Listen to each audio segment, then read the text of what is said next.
Hello, all you lamb lovers out there. And here we are in day whatever, lockdown, everybody's going nuts. I get a little chance to get out all the time. But my wonderful videographer, Jazzy, she don't get out too much. Y'all got to talk to her about that. But anyway, say hi, Jazzy. Hello. All right. And I want to welcome y'all again into Jazzy and Joe's Bistro Kitchen. I got something I'm going to do for you. I've been having a few people request it, but we got to take one thing at a time. Oh, this here, I'm going to tell you, I got an endorsement from C&M Music. Melvin gave me this mug, so that means I endorse C&M Music. I told him I would have it on stage every gig. I'm not playing gigs. This is my only gig, Melvin. I have resorted to cooking to pass the time.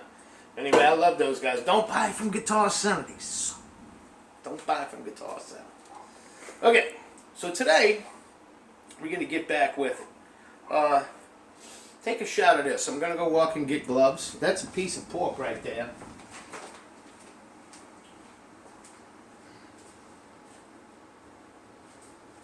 And, sorry, I forgot something. This is a pork butt. Boston butt. I really like this cut. That's what I make my pulled pork out of. That's what we made for Easter. We had pulled pork. Did that on the smoker outside. And, but it's a really versatile cut. Make really killer pork roast out of it. And I'm going to tell you why, and I'm going to show you a few things right at the beginning. Hey, there we go. I'm gloving up because I'm touching raw pork. Okay, so this comes with a bone in it when you buy it.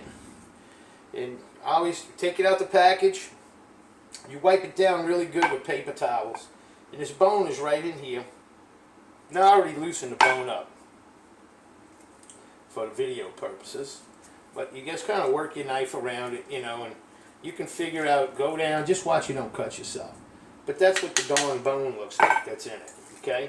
The rest of this, pure D meat. It's meat!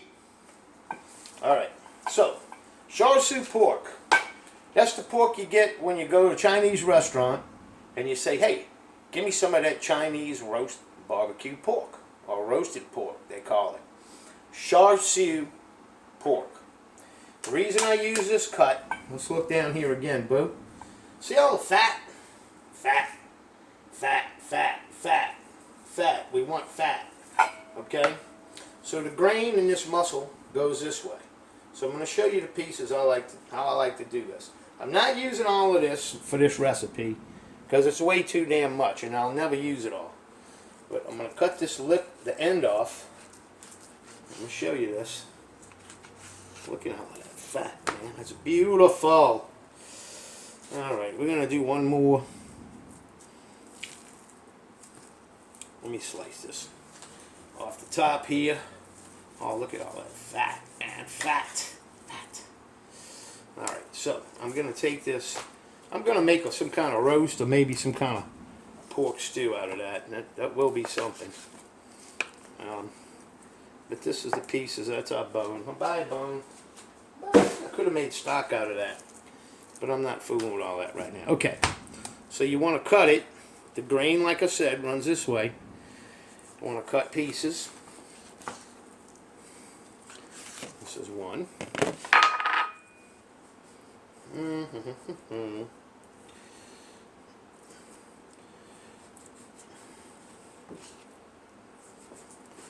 Two. 1, 2, 3.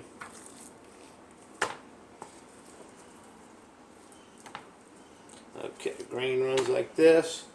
I'm going to take one more right here, and that's going to be our pork. This stuff here, another meal. So we are multitasking, multi-mealing, whatever you want to call it. Alright. So, while I have this glove on, this is what I'm going to do. I've got a gallon Ziploc. Great value. And, ooh. So what I'm going to do is I'm going to drop our 4 pieces of pork in here. just like so. Alright, we'll set that right there. No more gloves, thank you. Throw that away. Okay, now the ingredients for the marinade, right here. I got about 4 or 5 toes of garlic, chopped, not too fine, kind of in the middle. I've got garlic paper left here. Okay, we have Chinese 5-spice powder. I call mine 5-finger death punch. I make this myself. Of course, you can buy it in anywhere, but when you make it yourself, it's really, really pungent and killer, and you can't beat the flavor compared to what's already made when you buy it at the store. Maybe another day we'll do Chinese 5-spice powder. We got the old soy sauce. We got the old Hoisin sauce that's in every table in every Vietnamese restaurant. My famous Char-Seiu cooking wine. I love that stuff. US of A honey. Red food coloring. Now, you can also, they sell a stuff called beetroot powder. It's kind of hard to find. And originally that's what the Chinese used before they had food coloring, but this is what we got. One thing I want to remind you of, this stuff stains. This whole issue stains, so be very careful. Okay, I'm going to need some salt too. This is my little salt device I carry around. Okay, so you guys ready to do this? Say yes, Jazzy. Yes. Everybody says how cute you sound. Oh, no. She does sound cute. Okay, my little bowl, my little whippoorwill, and we got the garlic in here. That's a lot of garlic, but I like garlic. And if you don't like it, don't put that much in.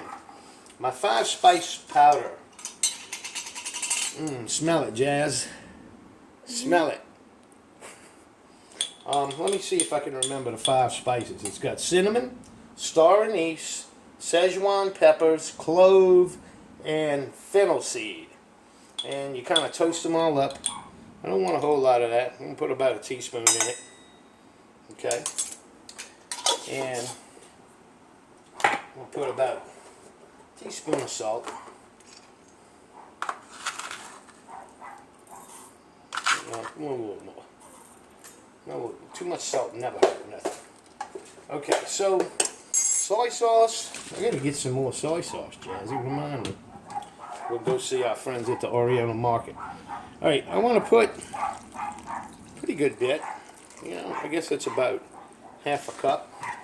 And I'm gonna put a couple tablespoons of the Char-Seiu wine. And the reason I'm going with these first is because these are really liquidy. They're not stiff. And I want to incorporate all of the salt. I want the salt to dissolve. I want to get the 5-spice powder all in there really, really well. Okay, now, here's another key ingredient. Hoisin. Hoisin sauce. And I'm going to put about the same amount of that as I did the soy. Right? You got that? And about half a cup, maybe not quite a half a cup. And now honey. This is where the sweetness comes from. You know, like I said many times, I'm not one that measures a whole lot. But I'll say I'm going to put a lot of honey in. I might have to open a new honey. Oh, yeah. Open the cap. Oh, gee, I'm glad you're here. What would I do without you? Open the cap. Okay, the cap's open. Nothing's happening. Brilliantness. You gotta shake it, I guess. I don't know. Whatever. What? Whatever. Alright. That's a pretty damn good bit of honey. Now mix this in really well. Get this good and mixed up. Yeah, let me rinse my hands, honey. I got honey on my hands, honey. Honey on my hands, honey. Okay, that's good. And you know me, gonna take a dive in there. And you know what else too? I'm gonna put some black pepper. Normally I would use white pepper, but it's all the way over there. We'll put a little black pepper in there. Alright, and here's the fun part. Alright, look at this. That's like, I'm putting about a quarter teaspoon of the red food color. Okay, see that redness all up in there? And mix this up really, really, really well.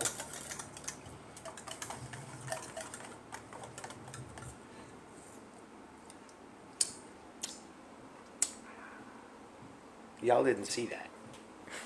And he stuck his finger in it and put it in his mouth. Oh well, you gotta taste it. Okay, here's our bag. First thing I want to do is I'm going to put a little tiny bit of this on the side. That's plenty. And I'll explain to y'all what that's for later. And then in the bag with the pork. In the bag with the pork. And we'll seal it up. Try to get as much air out of it as you can.